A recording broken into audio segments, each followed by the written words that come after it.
Bonjour à toutes et à tous, je suis très heureux de vous retrouver pour cette homélie du 30e dimanche du temps ordinaire.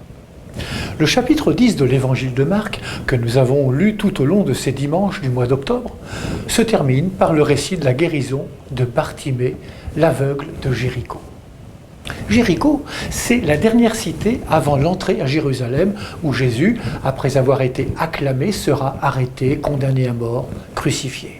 Nous sommes à environ 27 km de la capitale et déjà, selon notre évangile, une foule nombreuse accompagne Jésus et ses disciples. Tous imaginent une entrée triomphante dans la ville sainte. Tous envisagent une rapide prise de pouvoir. Vous allez voir ce que vous allez voir, pensaient-ils donc tous. On est en marche vers quelque chose de nouveau. Une foule en marche et un mendiant au bord de la route. Cette nouveauté dont Jésus est la promesse pour la foule ne concerne pas ce marginal. Pensez-vous, il est le fils de Timée, c'est un pécheur. S'il est aveugle, c'est qu'il a commis des péchés. Et si ce n'est pas lui, ce sont ses parents ou un ancêtre. Une chose est certaine, à leurs yeux, c'est le bon Dieu qui l'a puni. Et puis il nous agace, il n'arrête pas de crier. Alors on veut le faire taire. Mais sont-ils capables d'entendre ce que cet aveugle crie ? Fils de David, prends pitié de moi, fils de David. Ce sont les mêmes paroles qu'ils prononceront quand Jésus entrera triomphalement dans Jérusalem. Béni soit celui qui vient au nom du Seigneur, béni soit le fils de notre père David. Pourquoi cet homme aveugle au bord du chemin ne serait-il pas de la fête ? Et voilà que Jésus, lui, s'arrête. Et du coup, tout le monde s'arrête. Pour Jésus, il n'y a rien de plus important que le fils de Timée. Pour lui, il n'est pas un mendiant aveugle, un proscrit, un pécheur. Il est de ces pauvres dont parle le prophète Jérémie. Il y a parmi eux l'aveugle et le boiteux, la femme enceinte et la jeune qui accouche. Tout ce dont Dieu est le Père. Le fils de David s'arrête devant le fils de Timée, ce frère en humanité. Appelez-le, dit Jésus.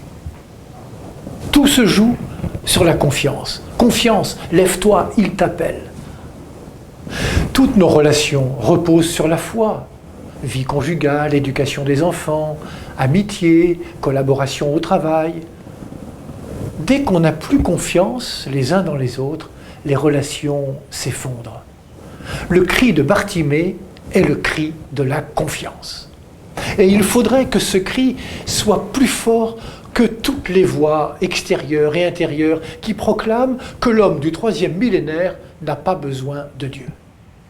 Regardons-le, ce Jésus, Dieu fait homme, qui prend le temps de s'arrêter pour ouvrir à cet homme aveugle un chemin nouveau de vie.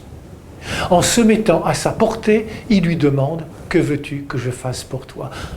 Rabouni, que je retrouve la vue. Mais cet homme qui demande à voir avec les yeux avait déjà vu en Jésus qui marchait le fils de David.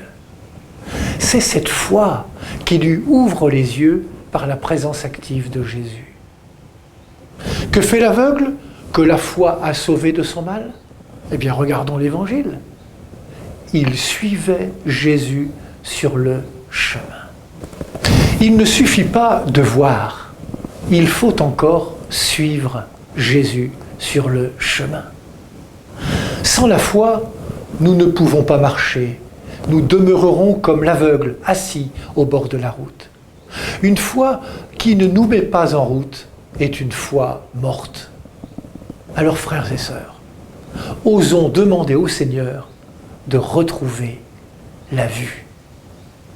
Bon dimanche à toutes et à tous. Prenez bien soin de vous et des autres.